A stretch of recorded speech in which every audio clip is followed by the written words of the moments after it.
Bonsoir et merci de nous ouvrir vos portes pour une rencontre poétique.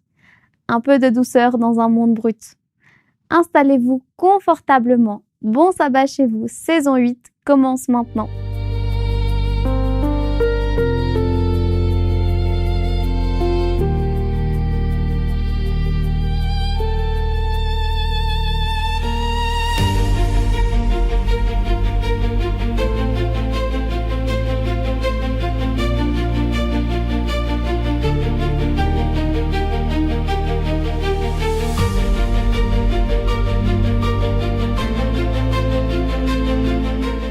Bienvenue à Bon Sabbat chez vous. Je sais pas chez vous, mais ici au studio, on a relancé le chauffage. On ressort les pulls, fini les sandales et les débardeurs. La météo nous fait bien sentir la fin de l'été. Mais on se laisse pas abattre. Utilisons ces 30 prochaines minutes pour nous réchauffer auprès de Dieu, qu'on appelle dans la Bible le soleil.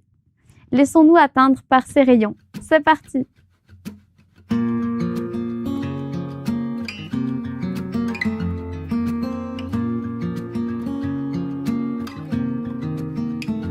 La voix du Seigneur m'appelle. Prends ta croix, viens et suis-moi. Je réponds, Sauveur fidèle, me voici, je suis à toi. Jusqu'au bout, je veux te suivre dans les bons, les mauvais jours. À toi pour mourir et vivre, à toi Jésus pour toujours.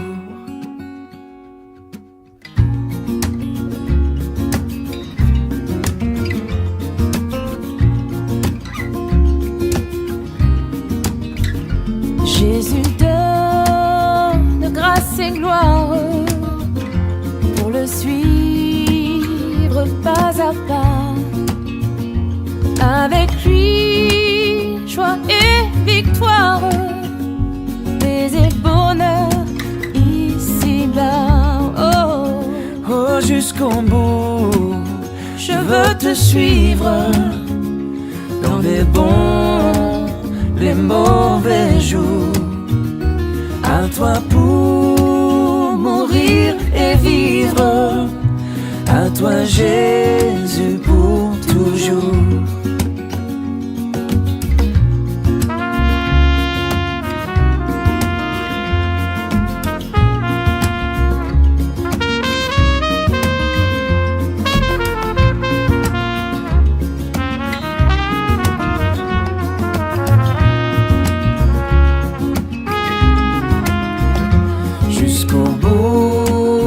Je veux te suivre dans les bons, les mauvais jours. À toi pour mourir et vivre, à toi Jésus pour toujours. Jusqu'au bout, je veux te suivre dans les bons, les mauvais jours. À toi pour mourir et vivre, à toi Jésus pour toujours. Oui, à toi pour mourir et vivre, à toi Jésus pour toujours.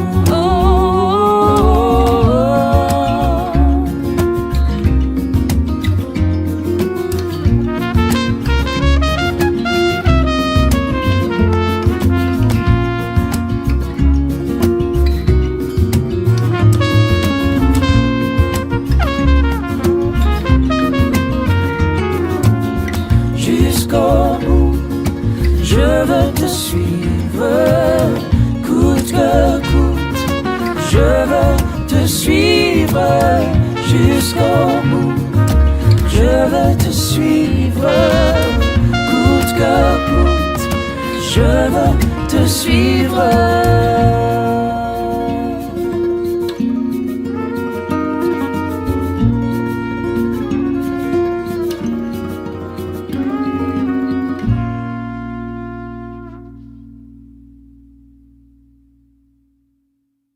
D'ici très peu de jours, nous entrerons dans l'automne.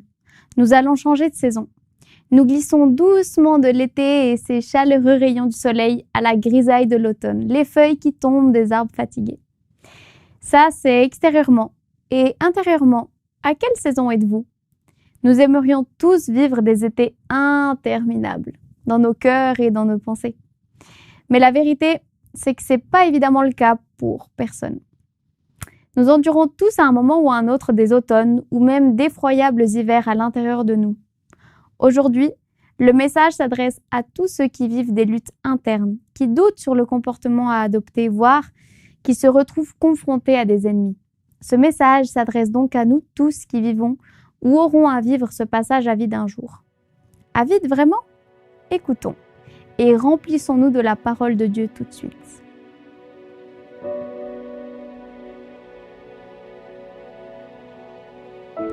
Bonsoir. As-tu déjà traversé une période de doute? J'aimerais presque dire, qui ne l'a jamais vécu? Chaque être humain, croyant ou non, connaît un jour le doute. Parfois, il se manifeste dans des décisions simples et quotidiennes. Dois-je aller à droite ou à gauche? Choisir ce chemin ou l'autre? Finalement, le doute n'épargne personne.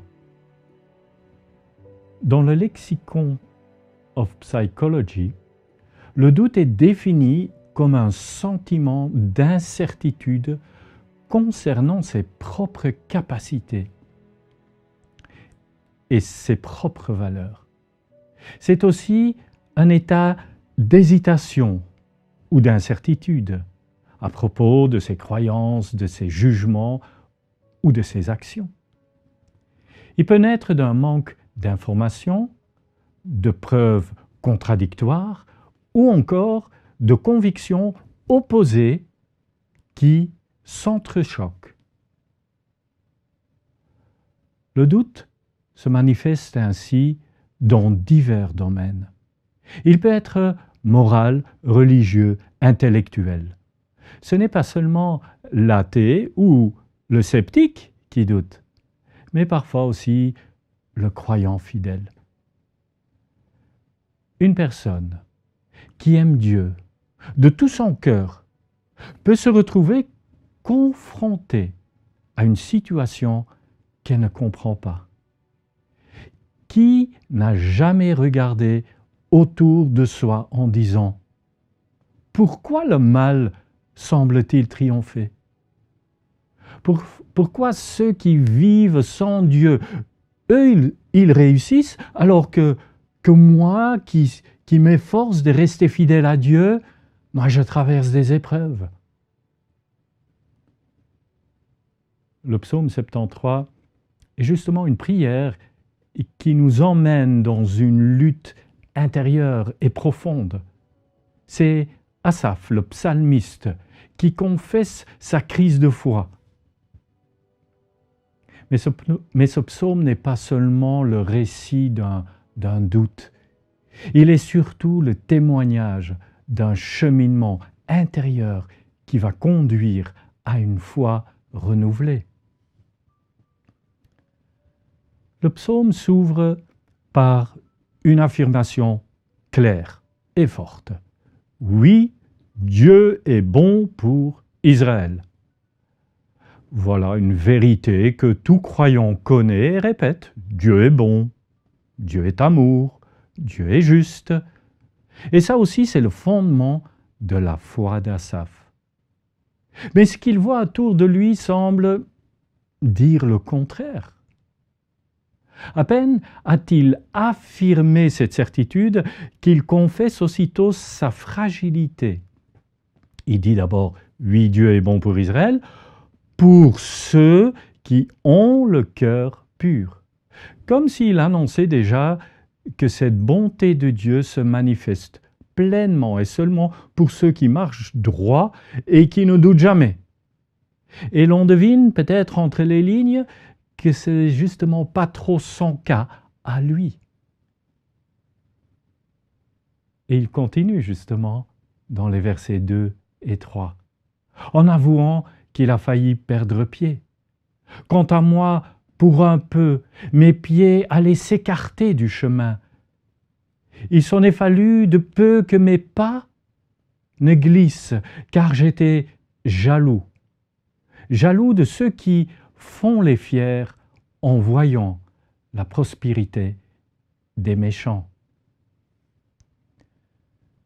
Oui, le psalmiste avoue, sans doute né de ce qu'il voit, la prospérité des méchants, alors que lui, il souffre, il galère dans sa vie.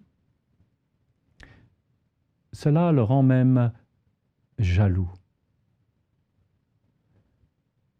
N'as-tu jamais ressenti cela dans ta vie? Seigneur, pourquoi celui qui ne croit pas en toi, lui, il a le succès, il a l'argent, pendant que moi je peine, je lutte, je souffre dans ma santé et mes finances ou peut-être mes relations? Pourquoi ceux qui vivent sans Dieu semblent vivre dans le luxe, dans la facilité, tandis que les enfants fidèles, eux, ils connaissent l'épreuve? C'est vrai que cette question, ça peut ranger le cœur, ça fait réfléchir, ça peut même faire naître la jalousie, le découragement et finalement le doute. Asaph ne s'arrête pas à un simple sentiment. Il décrit en détail ce qu'il observe autour de lui chez ces gens qui vivent sans Dieu. Il dira que leur orgueil est comme un collier autour de leur cou. Ils font les fiers, ils parlent avec hauteur, ils élèvent même leur bouche jusqu'au ciel et prétendent dominer la terre entière. De l'autre côté, ils voient aussi leur insouciance et leur prospérité. Rien ne les tourmente, jusqu'à leur mort, il écrit. Ils sont luisants de graisse. Les imaginations de leur cœur dépassent la mesure. Tout ce qu'ils désirent, ils l'obtiennent. Une chose plus décadente que l'autre.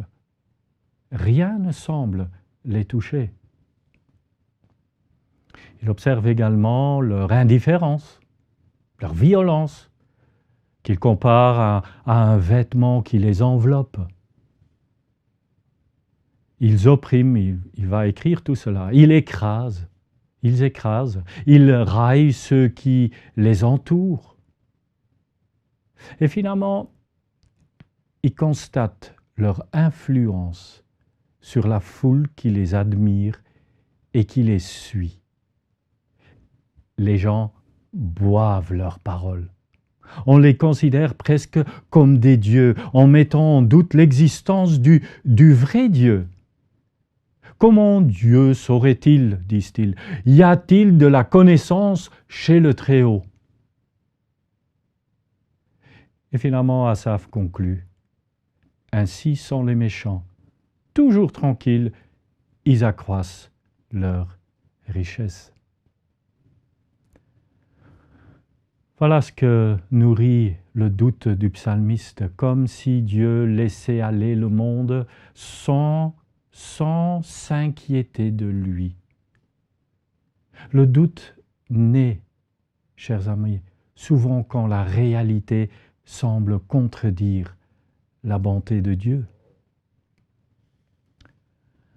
Lorsque nous voyons l'injustice triompher, la corruption récompensée, et les croyants et les innocents souffrir, il est normal que notre foi tremble.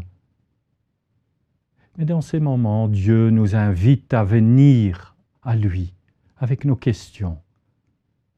Nous n'avons pas à cacher nos luttes.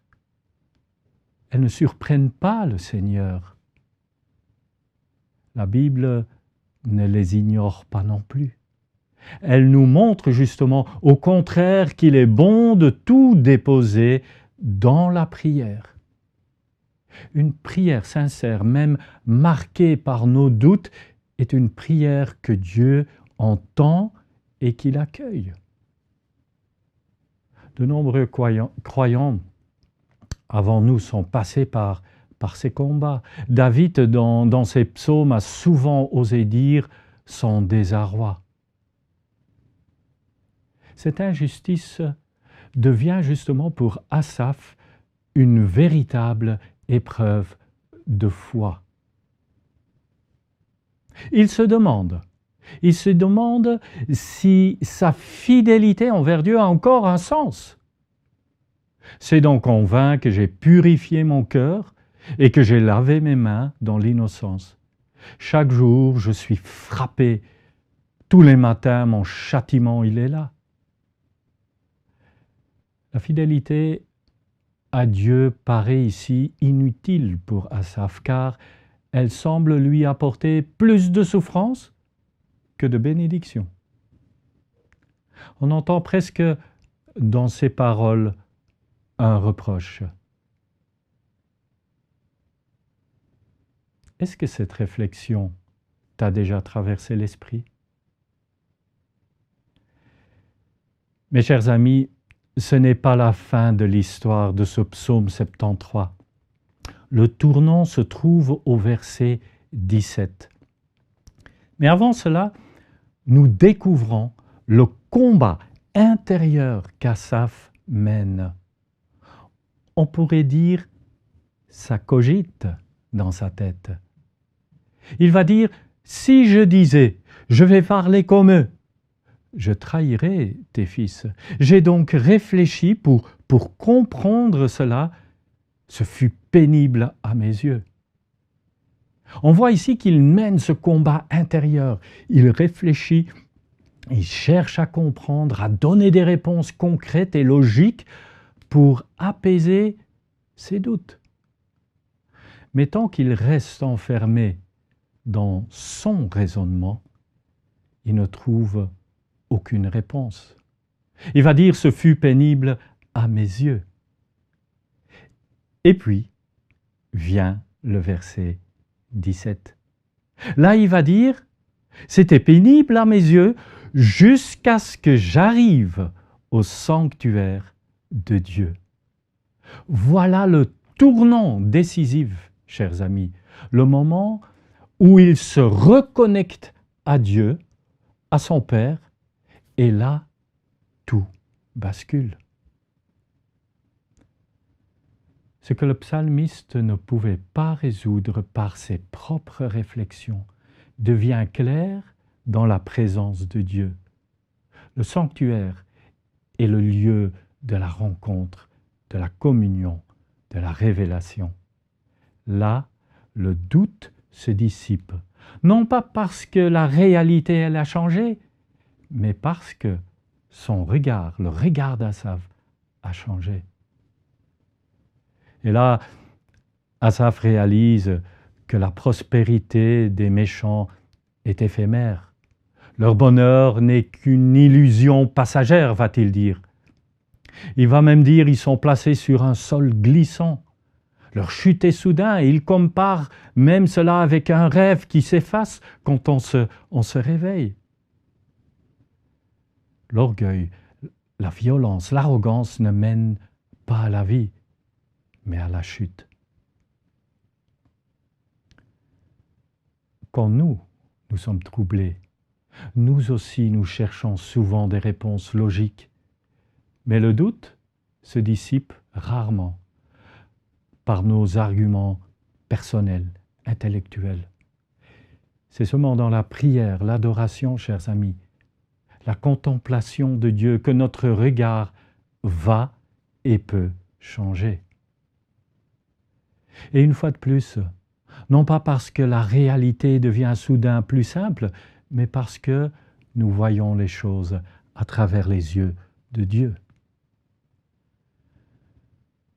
Dans cette vision nouvelle, Asaph prend finalement conscience de sa propre attitude qu'il a eue. Lorsque mon cœur s'aigrissait et que je me sentais transpercé dans mes reins, j'étais stupide et sans intelligence. J'étais devant toi comme une bête. Là, le psalmiste, il reconnaît qu'il a réagi comme un insensé, presque comme une bête. Il ne réfléchissait pas, en jugeant sans tenir compte de Dieu.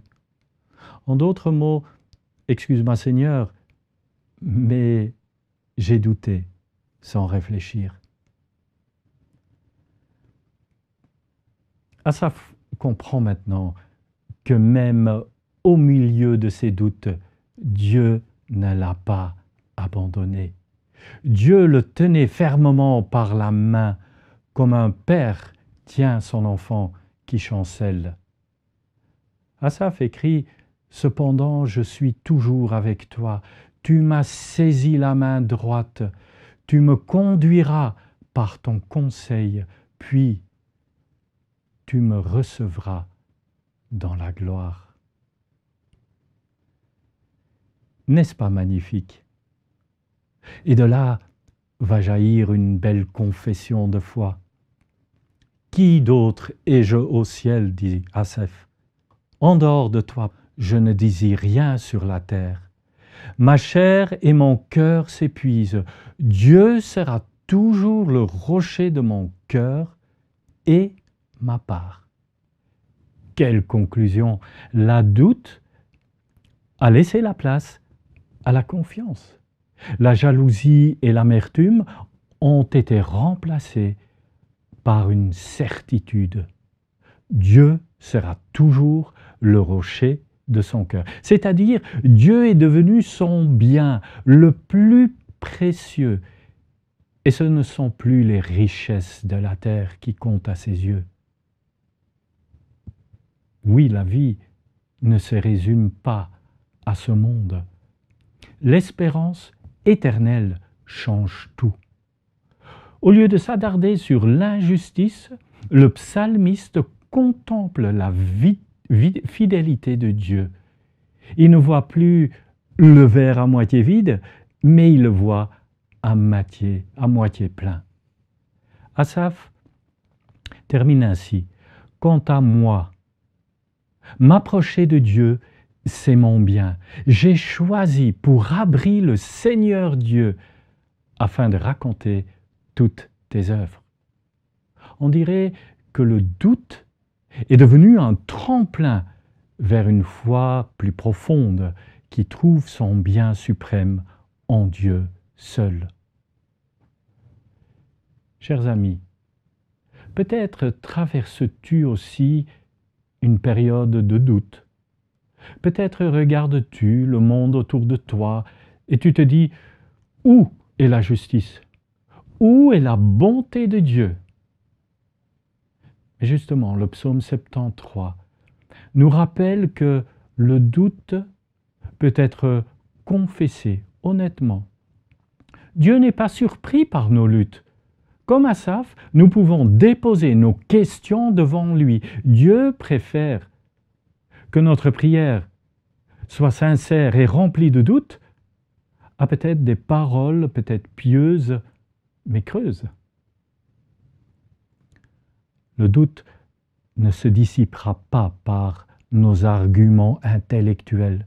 Sur cette terre, l'injustice régnera toujours. Il faut trouver la réponse dans la présence de Dieu, dans la prière. C'est là que nous pouvons trouver des perspectives qui changent. La Bible nous montre que le doute a touché même les plus grands serviteurs de Dieu. Élie, par exemple, après avoir triomphé des prophètes de Baal sur le mont Carmel, il s'est enfui, mais complètement découragé, au bord du désespoir. Et Jérémie, lui, s'est plaint de porter une mission trop lourde. Et Jean-Baptiste, lui, depuis la prison, a demandé à Jésus « Es-tu celui qui doit venir ou devons-nous en attendre un autre ?» Pourtant, c'était lui qui avait dit « Voici l'agneau de Dieu qui enlève les péchés du monde. » Chacun d'eux, ils ont connu le doute intérieur, mais aussi ils ont été rejoints par Dieu dans leur faiblesse. Si un jour le doute frappe à ta porte, souviens-toi qu'il peut devenir un tremplin vers une foi plus profonde. Dans le sanctuaire, dans la présence de Dieu, tes yeux peuvent s'ouvrir. Dans la prière, tu découvres que Dieu, le Père, te tient par la main. Dans la contemplation de Dieu, nous comprenons, tu peux comprendre que notre Dieu suprême n'est pas ce que Dieu nous donne, ce n'est pas ça qui est important, mais ce qui est Dieu est lui-même pour nous. Et comme Asaph, nous pourrons dire, Dieu sera toujours le rocher de mon cœur et ma part. Oui, pour moi, m'approcher de Dieu, ça, c'est mon bonheur. Que cela puisse être pour nous tous une expression et un souhait. Bon sabbat chez vous.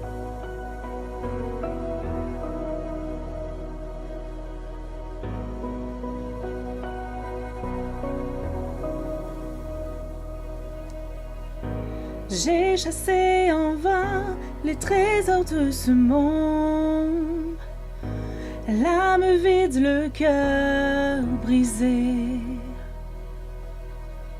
Tu m'as vu errant sur les routes de ma honte, mais tu ne m'as pas laissé tomber. Quel amour a bien pu inciter ton cœur à courir après le mien? Et ma vie avait-elle autant de valeur pour que les clous percent tes mains?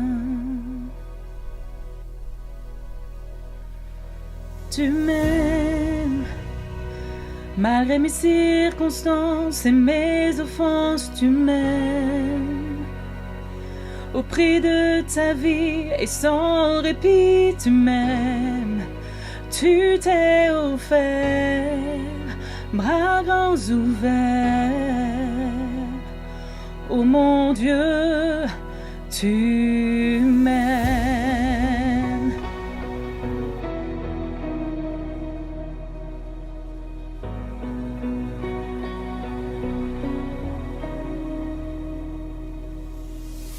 Tu as fait preuve de tant de grâce à mon égard. Lorsque tu as tout accompli, mais ta mort n'était pas la fin de l'histoire. Tu es revenu à la vie et tu me ramènes à la vie, car tu m'aimes. Malgré mes circonstances et mes offenses, tu m'aimes. Au prix de ta vie et sans répit, tu m'aimes. Tu t'es offert, bras grands ouverts. Oh mon Dieu, tu m'aimes. À en accepter d'être attaché sur le bois et que le ciel détourne son regard de toi.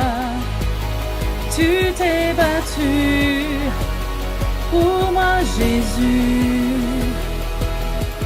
Oh mon Dieu, tu m'aimes.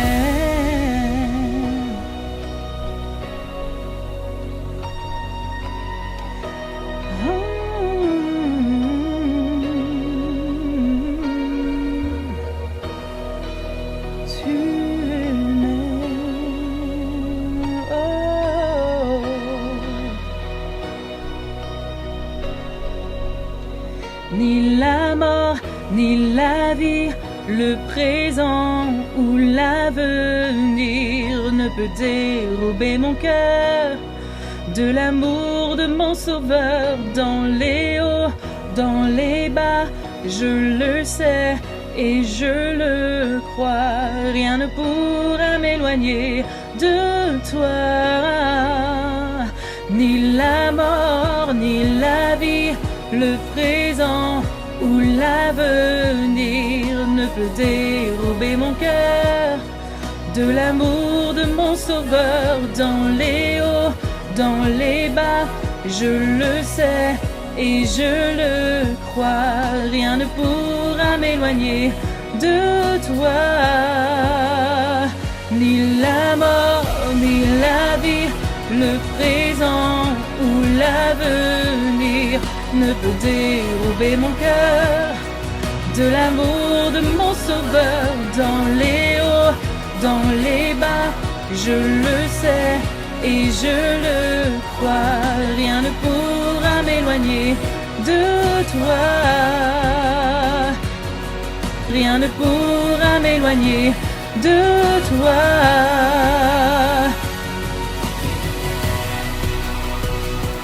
Malgré mes circonstances et mes offenses, tu m'aimes.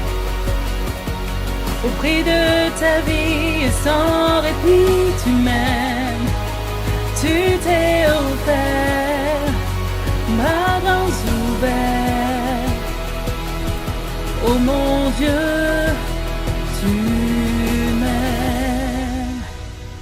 Je n'ai rien fait afin de mériter sa grâce, dans laquelle mes péchés et mes hontes s'effacent depuis toujours et pour toujours.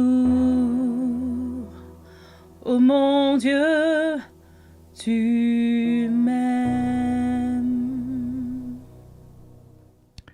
Oui Seigneur, notre Dieu, notre Père, merci que tu es là, même dans nos doutes.